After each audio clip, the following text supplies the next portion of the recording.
Karibu katika mwendelezo wetu wa masomo yetu ya calculator, na somo letu leo tunakusudia kuonesha makosa ambayo yanaweza kujitokeza yakaharibu au yakasababisha ukapata jibu tofauti. Kosa la kwanza ni kutumia negative vibaya au kutokutumia mabano. Kutokutumia mabano huleta majibu tofauti. Kwa mfano una negative 6 square, negative 6 au negative 5 square, negative 5 square.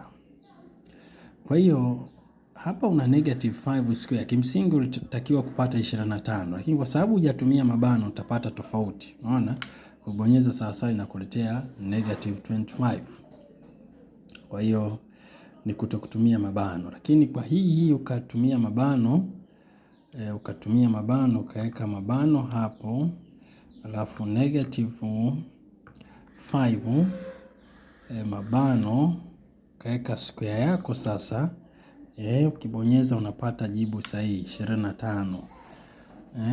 Kwa hiyo hii ni changamoto ambayo inasababishwa na kutumia mabano. Kosa lingine kwenye kutumia mabano ni zile hesabu ambazo ni a little bit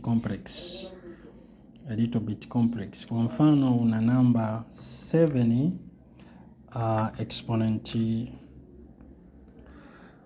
negative 8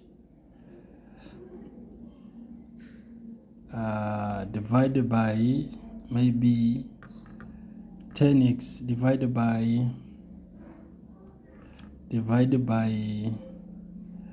10, maybe divided by 5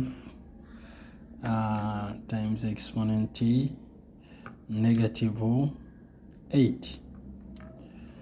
Hukutumia mabano, kubonyeza sawasawa hapa inakuletea jibu hilo 1.4.